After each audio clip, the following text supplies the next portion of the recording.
Salvem amigos curiosos, você sabia que a mitologia japonesa é extremamente complexa?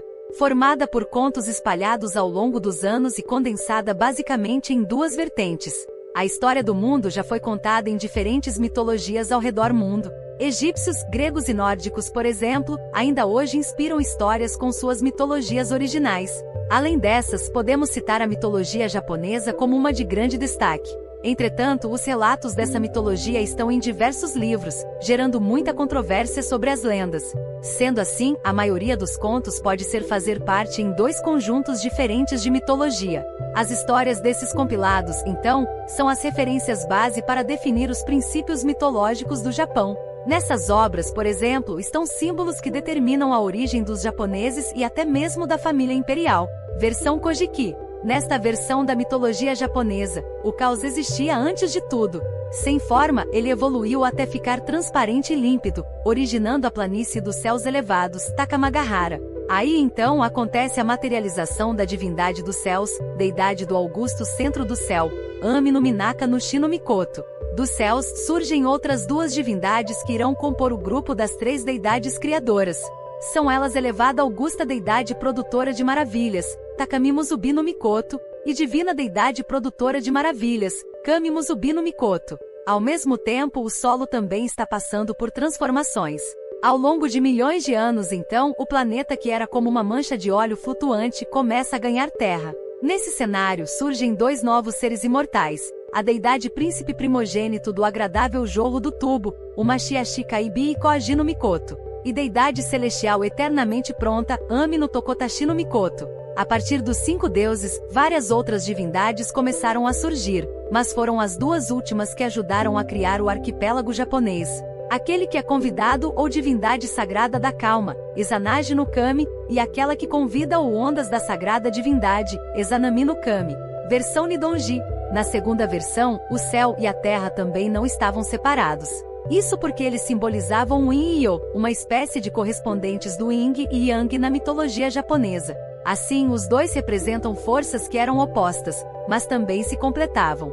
Segundo os registros do Nidonji, esses conceitos complementares eram caóticos, mas contidos numa massa. Para tentar compreender o conceito, é como se fosse a mistura caótica da clara e da gema, limitada pela casca do ovo. A partir do que seria a parte clara do ovo, então, surgiu o céu. Logo após a formação do céu, a parte mais densa se assentou sobre as águas e formou a terra.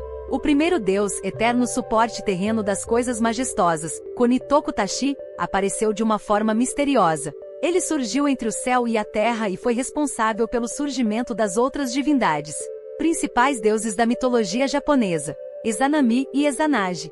Os deuses são irmãos e considerados os mais importantes criadores. De acordo com a mitologia japonesa, eles utilizaram uma lança decorada com joias para criar a terra. A lança conectava o céu com os mares e agitava as águas, fazendo com que cada gota que caísse da lançasse formasse uma das ilhas do Japão. Amaterasu, a deusa do sol, é considerada a mais importante para alguns shintoístas.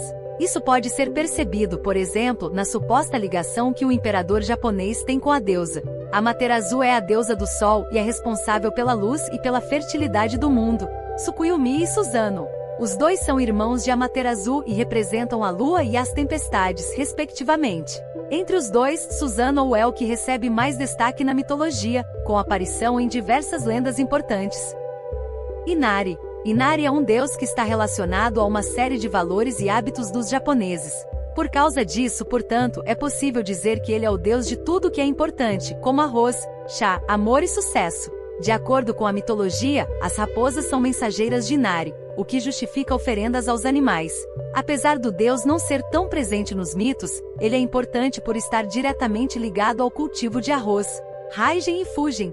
O par de deuses costuma se representar do lado e é muito temido. Isso porque Raijin é o deus dos trovões e tempestades, enquanto Fujin representa o vento. Dessa maneira, os dois estão conectados aos furacões que assolaram o Japão por séculos. Ashiman. Ashiman é um dos nomes mais populares de toda a mitologia japonesa, já que ele é o patrono dos guerreiros. Antes de se tornar deus, ele era o imperador Ojin, que destacou pelo seu extenso conhecimento militar.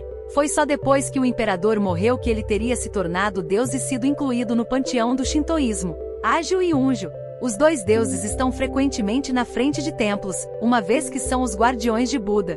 Por causa disso, Ágil fica com dentes à mostra, armas ou punhos cerrados, simbolizando a violência. Por outro lado, Unjo é a força e costuma estar de boca fechada e mãos livres. Tengu. Em várias mitologias é possível encontrar animais que assumem forma humana, e no Japão não seria diferente. O Tengu é um monstro-pássaro que já foi considerado inimigo do budismo, já que corrompia monges. Entretanto, eles agora são como protetores de locais sagrados em montanhas e florestas. Shiteno. O nome Shiteno se refere a um conjunto de 4 deuses protetores. Inspirados no hinduísmo, eles estão ligados às 4 direções, aos 4 elementos, às 4 estações e às 4 virtudes. Jizo.